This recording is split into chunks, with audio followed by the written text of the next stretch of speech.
Welcome to week 4 of National Nutrition Month. We are coming up upon the end of the month. I'm not sure why or how, but March always seems to fit 5 weeks into there. I think we did a 5-week teaching kitchen series last year, and this year we're doing, of course, the function of food series. So week 4 is on digestion, and then next week we'll be finishing with function of food sleep, one of my favorite topics. So thank you for joining us and sticking with it for 4 weeks in a row.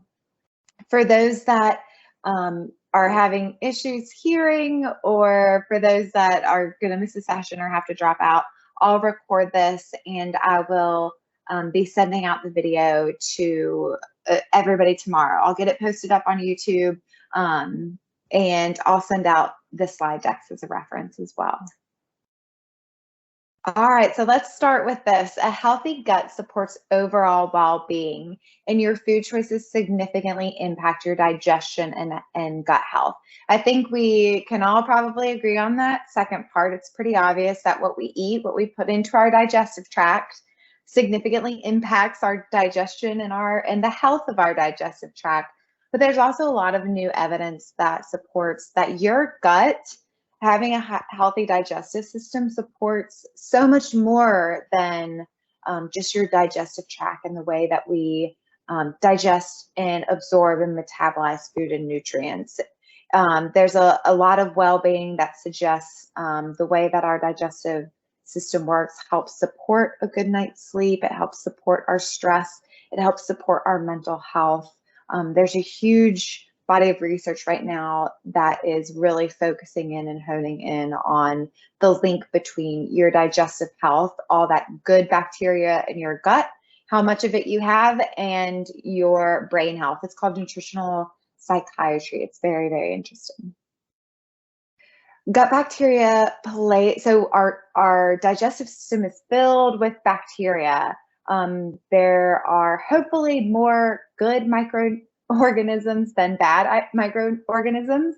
There's always going to be some of both, but we need a hefty amount of good bacteria in order to have a good, healthy gut. So that gut bacteria plays a role in digestion and gut motility. Motility is the way that we move food through the digestive tract. Having good gut bacteria can help enhance your immune function. We touched on that a little bit in week 1 of this National Nutrition Month series.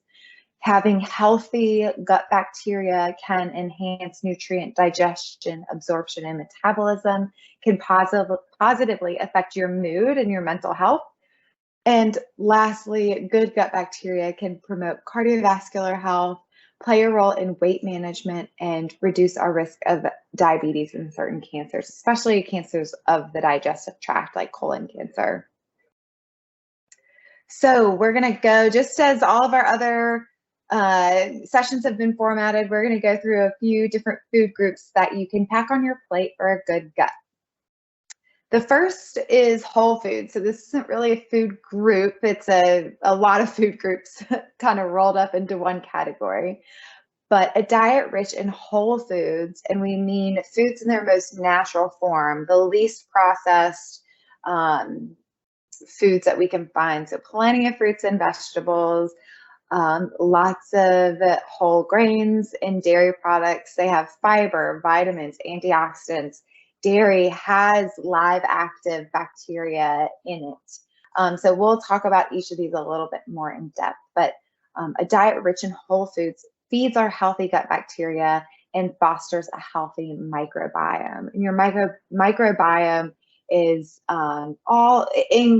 encompasses all of the living organisms, living microorganisms that are found in your gut. Prebiotics and probiotics. So this is something that often trips a lot of people up. Prebiotics and probiotics are, they certainly sound similar, and they do have a relationship with each other. So prebiotics, so think of that as these come first or before. Prebiotics feed existing healthy bacteria. So we'll talk about it a little bit more in depth on the next slide, but prebiotics are foods that have nutrients that are beneficial to the existing healthy bacteria in your gut. Probiotics are new bacteria. So it's by eating a food, you're introducing new healthy bacteria into your gut. So prebiotics feed the healthy bacteria. Probiotics are the healthy bacteria, and they work together to maintain an overall healthy digestive system. More on prebiotics. So what are prebiotics? What are these foods that we can eat? Fiber is a prebiotic. That is the main prebiotic. Fiber is found in plant foods only. We don't find fiber in dairy products. We don't find fiber in other animal products like meat and poultry. So it's important for us to eat a diet rich in fruits and vegetables, obviously both plant products. Whole grains. Grains are a plant product. Wheat is a plant and grows out of the ground. Nuts and seeds and beans, we don't typically think of when we think of plants, but nuts grow on trees. Seeds are found in plants. I'm trying to think, do they also grow anywhere? I think they're found always inside of plants. And beans, which often grow on bushes or on vines. All of these are plant products, and they all help feed the healthy bacteria in your gut. A little bit more on probiotics.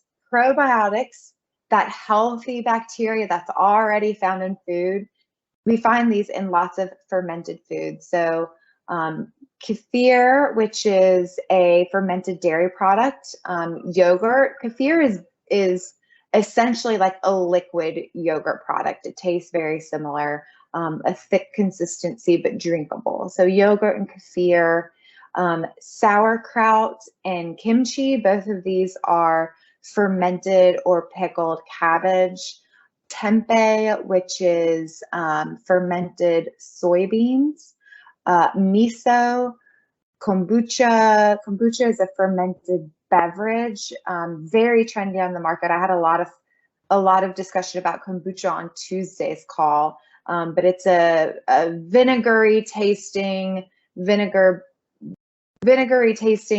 sometimes tea-like beverage, served cold, usually a little bit carbonated. That's fermented and has healthy gut bacteria in there, and pickles, which are fermented or pickled cucumbers. Polyphenols is the last group that we'll talk about. We did talk about polyphenols a little bit last week, but they are a category of plant compounds that offer various health benefits. Polyphenols act as antioxidants as well as anti-inflammatory. So our body is naturally exposed to harmful free radicals, and we are exposed to these through things like smog, so environmental toxins. If you live in a city or an area where there's a lot of smog, or maybe you work in an environment, or you have a family member that works in an environment where that is hazardous. So things like that. Environmental toxins also include things like smoke, if you're a smoker, or secondhand smoke, if you live with or surround yourself with people that smoke often. It also includes excessive alcohol intake, can be a cause of free radicals. And then inflammation, free radical damage can lead to inflammation. We also see inflammation, even though exercise and physical activity is really positive for the body, it also does cause some inflammation, which is why we feel aches and pains. So polyphenols and other anti-inflammatories work to decrease this inflammation.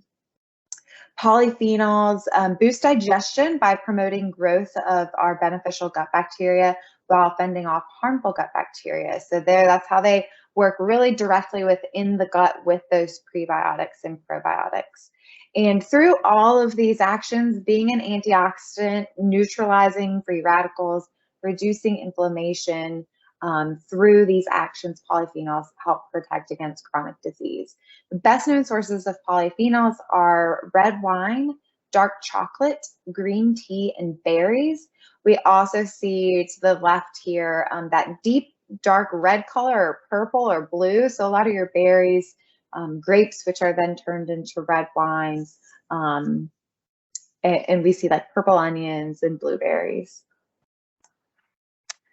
A holistic approach. So just a reminder here that food, and especially one nutrient in particular, is never a magic bullet or a superfood. We should always, when we think about health and wellness, take a holistic approach. So these beneficial nutrients like prebiotics, probiotics, and polyphenols, they really work in tandem with the other food choices that we're making. So having a healthy gut and healthy digestion is about having an overall healthy diet. Other things can affect your digestive system. If you've ever been stressed, or I'm thinking about, work stress can sometimes give you an upset stomach. Think about if you're really nervous for a presentation, you can have an upset digestive system. Think about if you, I remember going through a breakup once and I was very nauseous. So emotional stress can really affect your digestive system. And then other things like smoking can have a negative impact on your digestive system. Physical activity, depending on the timing, can be both positive and negative. Physical activity overall is very beneficial. It can be, when we're thinking about long-term health, physical activity is absolutely wonderful for our digestive system. If we're thinking about like really short-term, sometimes intense physical activity right after eating is not great. So think about that timing. And the amount of sleep you get certainly can affect your digestive system as well. And that wraps up today's quick 15-minute hit of the function of food, digestion. So